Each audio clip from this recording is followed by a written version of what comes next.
I'm excited to show you how to install a Clean Speed Hard Enduro rear brake pedal on your KTM Husqvarna or GasGas motorcycle. We designed all of our rear brake pedals to be application specific, and they feature a significantly thicker cross section than the factory brake pedals. With each brake pedal, we include an upgraded return spring. This return spring is going to be mounted behind your frame guard, protected and out of the way. Altogether, we really do think we've got the most durable and reliable solution on the market for brake pedals.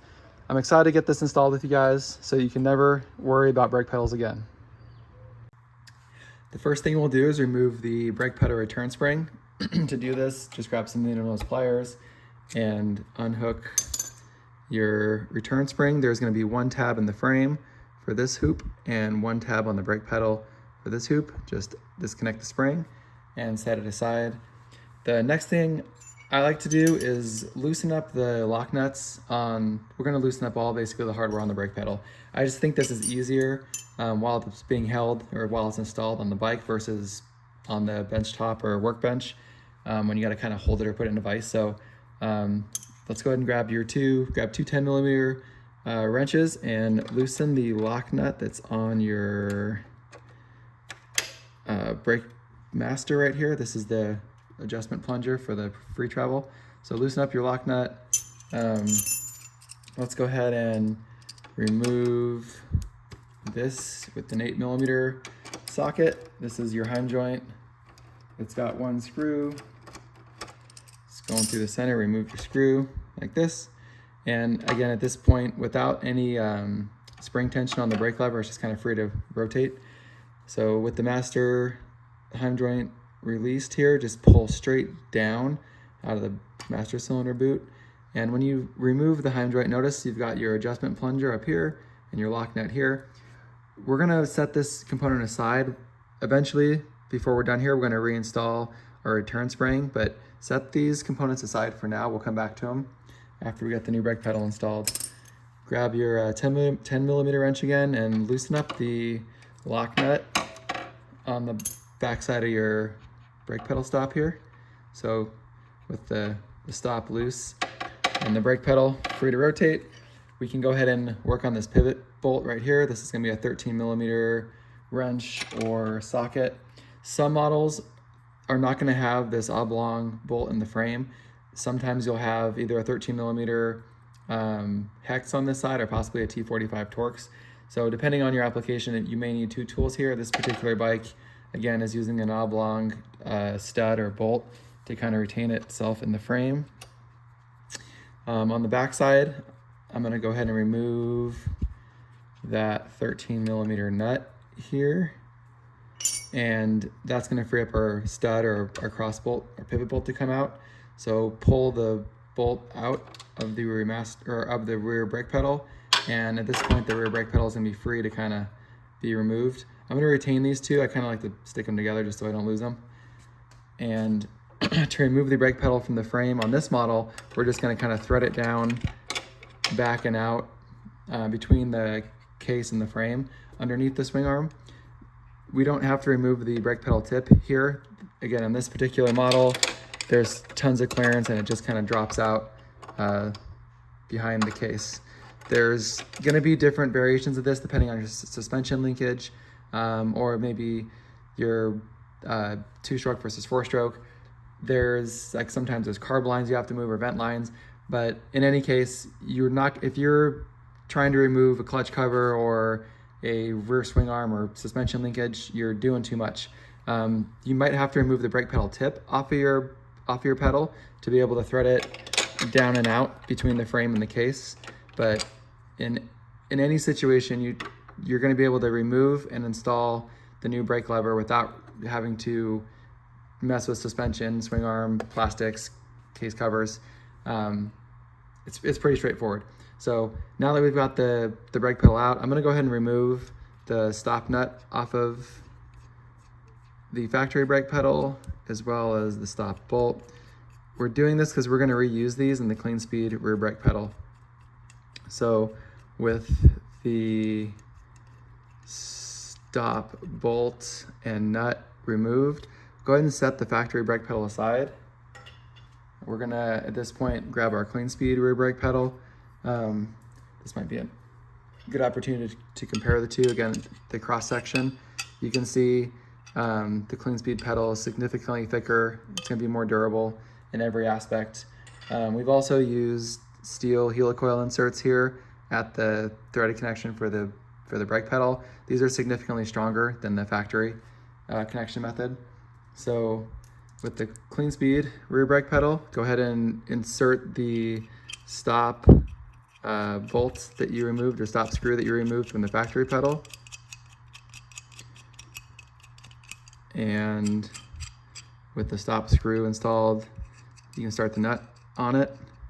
And same thing, we're gonna install the Clean Speed pedal the exact same way we removed the factory pedal. So in this particular model, we're gonna thread it back between the frame and the case. And we're gonna grab our pivot screw. I like to use a little bit of thread lock on here, so I'm gonna put some of the high temp, like I like the blue stuff, so 242, 243 Loctite is great. And then go ahead and reinsert your pivot bolt. On the back side, we're gonna start our 13mm nut back on there. And using our 13mm either wrench or socket, go ahead and torque that to a factory spec. Next, let's go ahead and set our where we want the pedal to stop. So to do that, we're going to install a brake pedal tip. All of our brake pedals are going to use the factory mounting geometry and screws. So you can use a factory brake pedal, or in this case, we're going to go ahead and install one of our rear offset pedals. Again, maybe we'll throw some thread lock down in the holes.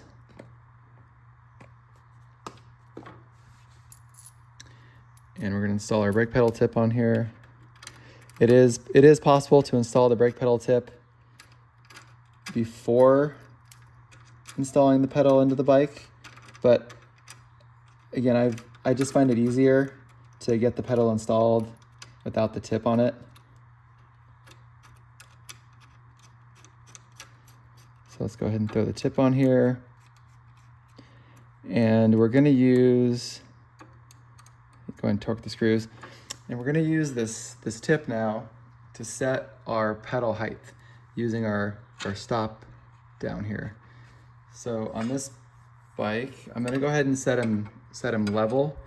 So putting tension on the brake pedal, you can kind of watch as you turn the nut, or as you turn the screw on the bottom, you can adjust the height of the pedal. I'm liking it, need it to be a little bit lower here.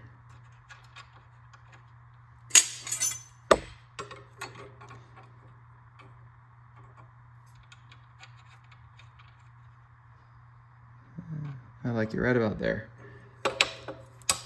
So that's my stop point. I'm gonna go ahead and lock this down.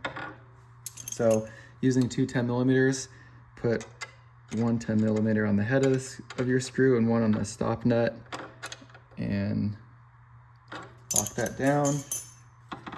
We can check the level again. I like it. Next, we're gonna go back to our rear brake master cylinder plunger here. This is the Clean Speed return spring. We're going to notice that the black Clean Speed return spring plunger has a spring perch on it. That's because we're going to change the spring position. We're moving it from being exposed up in front of the foot peg. We're going to hide it back here behind the plastics and kind of guard it behind the frame. So to do that, we just need to remove the OEM plunger from our heim joint. We're going to set the plunger aside, and we're going to install the Clean Speed spring perch and plunger. Thread it down. I like to start with the lock nut all the way at the bottom, and the plunger and perch also fully bottomed out. Go ahead and grab our the screw, or the bolt from our heim joint here. We're going to reinstall it finger tight. And and thread this guy down. So what we're gonna do here without the spring installed is we need to set the free play or the free travel in the rear brake pedal. Free travel is the distance the pedal can move before it engages the piston inside of our brake master cylinder. You can kind of watch the pedal move now. That's quite a bit of play. If I turn the spring, our spring perch and plunger, if I turn it counterclockwise, we're gonna kind of watch this play go to 0 here.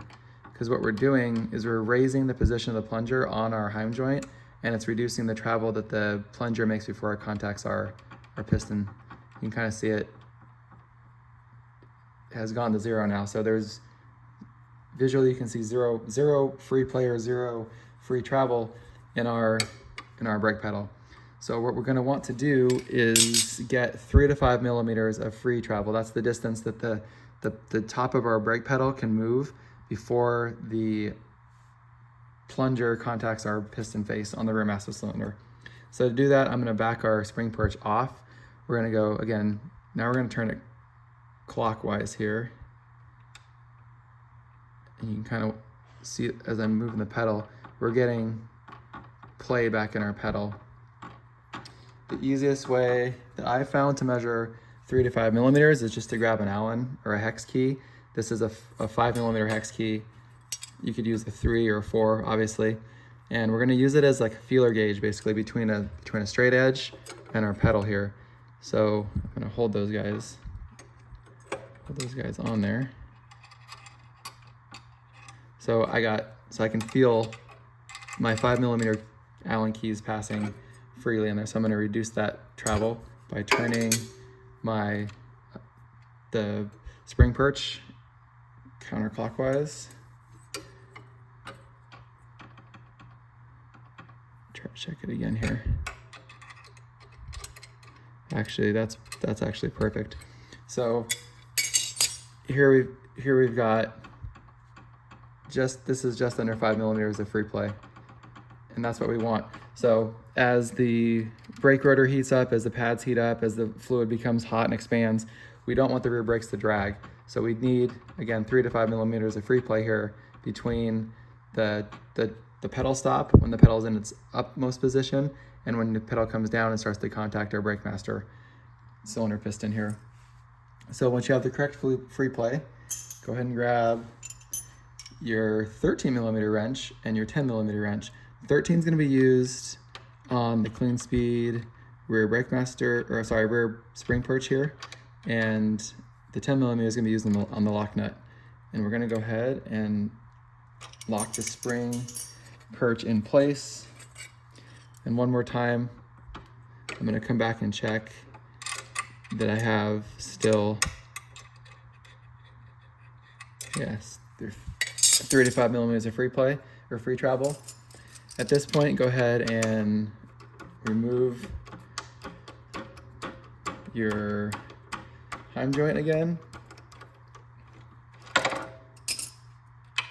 Pull straight down. This will be the final installation of our spring perch back here. So we locked them together when we checked for our free travel. I'm gonna take just a dab of grease here, put it on the top of our piston, or I'm sorry, our plunger.